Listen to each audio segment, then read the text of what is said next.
और इस वक्त खुद शिक्षा मंत्री बीडी कल्ला हमारे साथ जुड़ गए हैं। बीडी कल्ला साहब, बहुत स्वागत है आपका न्यूज 18 राजस्थान पर।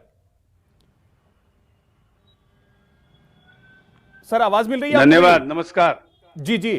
तो आखिरकार क्या वजह रही कि यह फैसला लेना पड़ा कि लेवल 2 की जो परीक्षा है वो रद्द कर दी जाए?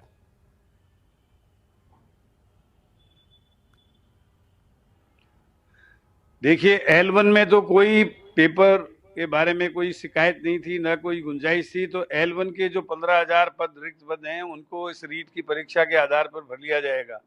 जहां तक L2 के 16,000 पद जो भरे जाने थे उसके बारे में पेपर आउट के बारे में जिस तरीके से एसओजी ने रिपोर्ट्स दी, इसमें आपने देखा होगा कि बहुत ही निष्पक्ष तौर से जांच हुई और जांच होने के बाद कई स्तरों पर कई प्रकार की बातें उठने लगी।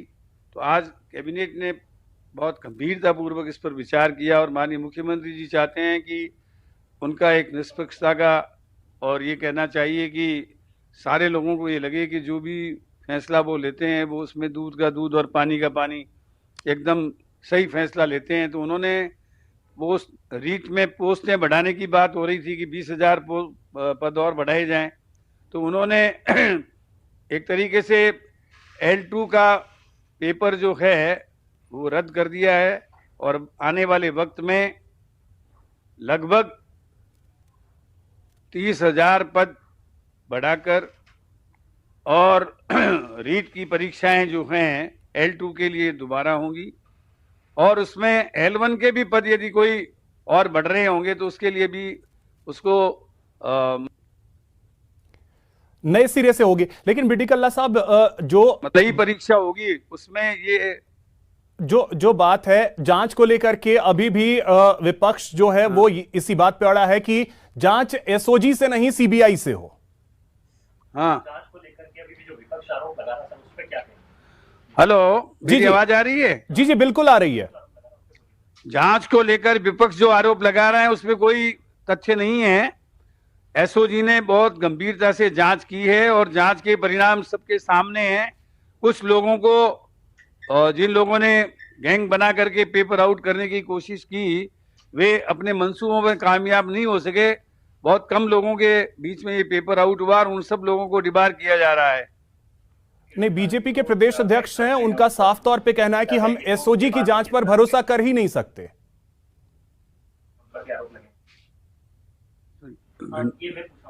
हेलो, जी जी, हाँ हाँ, हो गया।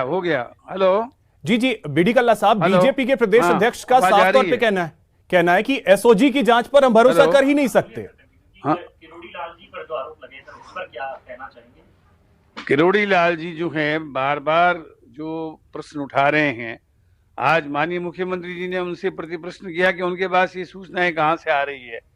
क्या वे स्वयं जिन लोगों ने पेपर आउट करने में सहयोग किया उनके तार क्या किससे जुड़े हुए हैं, उसके बारे में भी वो प्रकाश डालें।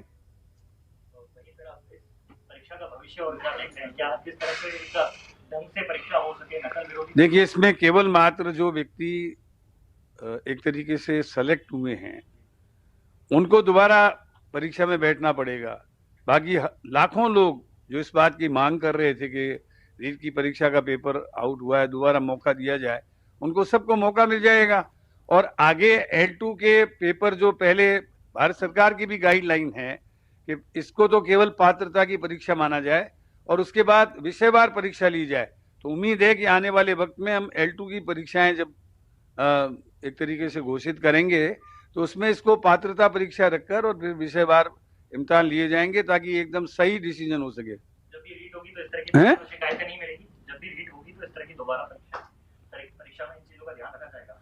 निश्चित रूप से परीक्षाओं में जो लोग बदमाशी करते हैं या गैंग बना करके जिस तरीके से करते हैं उनके ऊपर एक हाईकोर्ट की जो रिटायर्ड जज है उनकी अध्यक्षता में जो कमेटी बनी है वो सख्त कानून बनाने का काम करेगी और जो सुझाव देगी उसके अनुसार सख्त से सख्त कार्रवाई ऐसे लोगों के खिलाफ की जाएगी। तो मैं समझता हूँ कोई भी व्यक्ति आइंदा ये हिमाकत नहीं करेगा कि प्रश्न पेपर को आउट किया जाए और जो पेपर आउट करेंगे उनके मतलब सख्त से सख्त सजा देने के प्रावधान उसमें होंगे।